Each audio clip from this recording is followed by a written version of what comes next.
All right. Credit to those guys over there. They earned that win.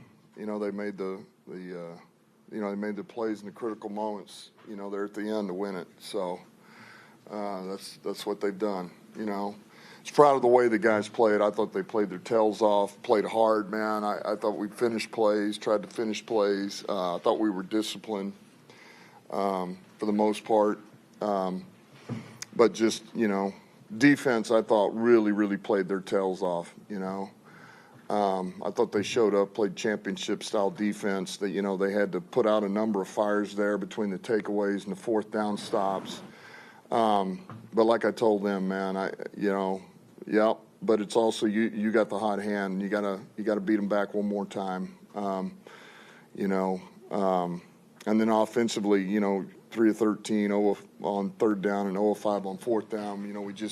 We could not convert, and when you can't convert, that makes it very difficult. Felt like we were going to get in a rhythm after that second quarter. We started, we hit those explosives, went down, J-Mo scores, touchdown, and it felt like, all right, here we go.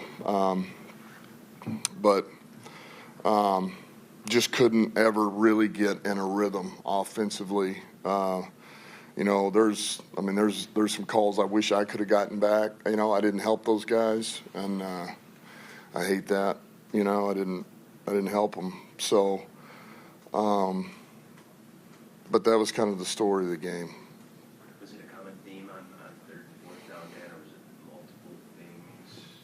What do you think was maybe the disconnect there? Just Philly was doing, or no, they really didn't do.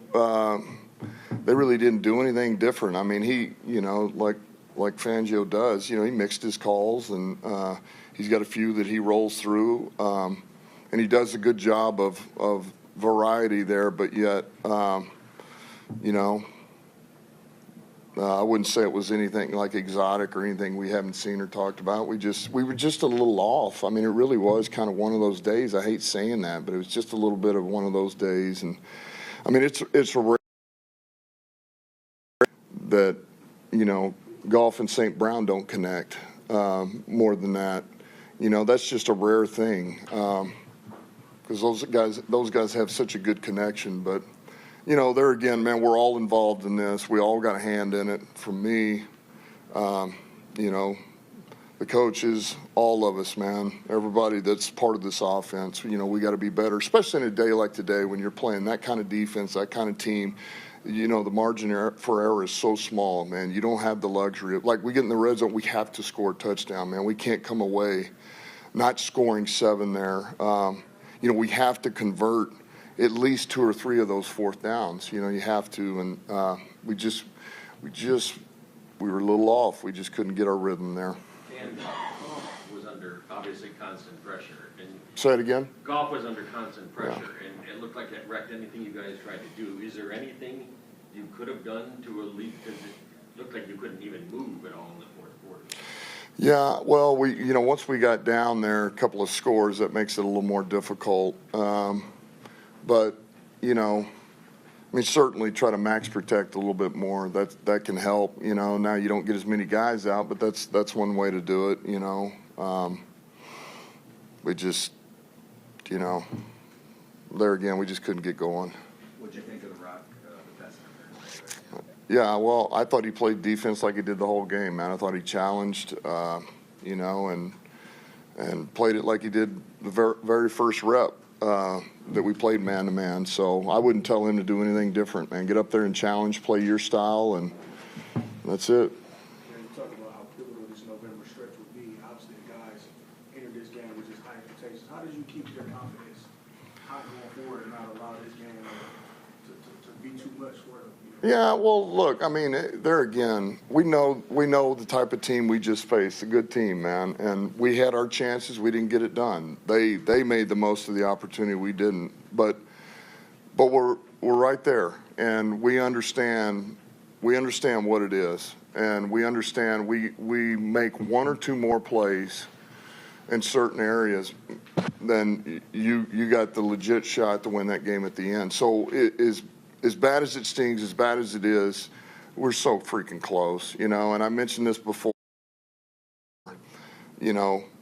you just kind of hit some of these patches here. We're middle way through the season. We're in November, and I believe this is the best thing for us. You know, you don't want to say that, and it doesn't feel good, but yet, man, we're going to learn from this. We're going to get better. We're going to adjust, and we'll be hitting our stride when other teams start to hit their adversity towards the back end of the season. I really believe that. So, you know, we're going to learn from this game, and we're going to get better.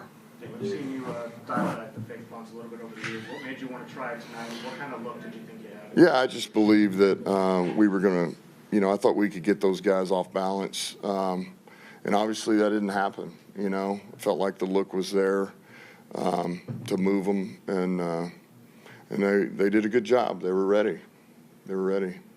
How much did the elements play a part in some of those offensive struggles? Man, I didn't feel like, you know, look, we had a little bit of wind, but I really didn't feel like that was, it was something abnormal. You know, like that we were in frigid temperatures, or so I really didn't believe that was it. You know, I don't feel that way. It just, you know. Didn't impact your play calling? No. I mean, there was a couple things early in the game that I wanted to be smart with because, look, there was a little bit of wind. But once we got going, I wasn't even thinking about the wind. I felt like, you know, that wasn't going to be an issue. Dan, can you chalk up some of what happened tonight to the Eagles having a great defense and the world champs, but look at and wonder and be concerned about how the offensive line in your offense was overwhelmed a little bit? Yeah, well, look, that is a good defense. We know that. But, you know, there's things that, just like every game, that is a very good defense. But yet, man, we can play better. You know, we can play better. I can call a better game. And there again, in this type of game, knowing what it is, man, we're talking about 1, 2, maybe 3 plays is the difference. And we're sitting up here and we just won the game, and it's like, whoa, man, you know, that was a hell of a win. You guys stuck it out, you know. But we just didn't make those plays. And so, you know, I really believe that's not going to be the norm, what happened today.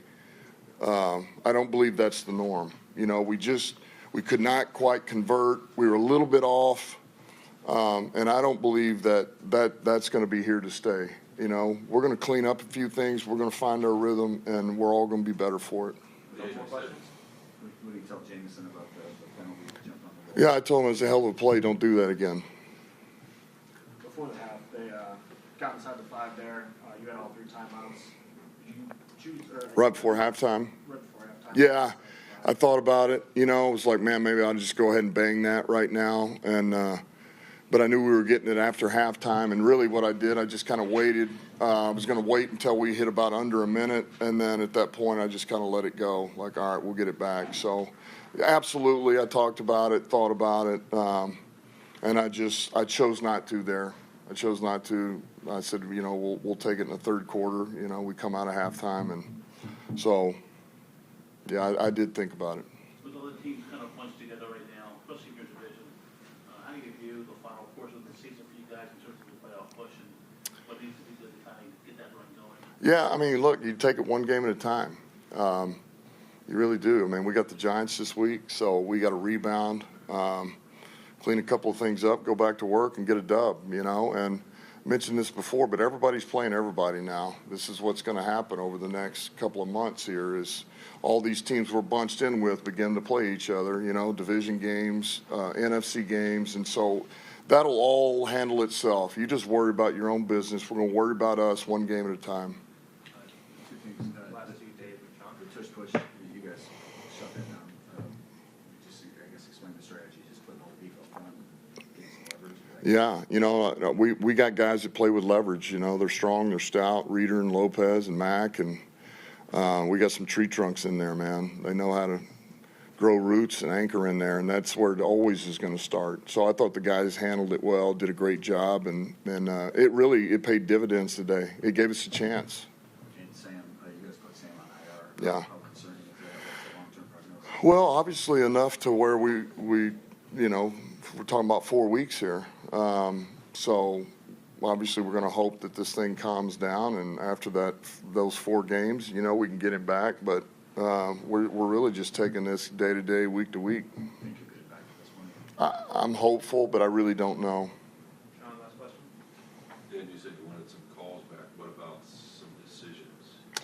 Yeah. It's such a tight game, you know. Yeah, no, listen, and I told the team that. I was like, man, there's some things I wish I would have done different. And look, the bottom line is you obviously, if you go totally conservative, you got to, in the way this game played out, and the way it was, you got a better chance of winning that game than some of those decisions I made. I understand that. But also, you know, that's who we are. It's who I am. And it bit us today, you know.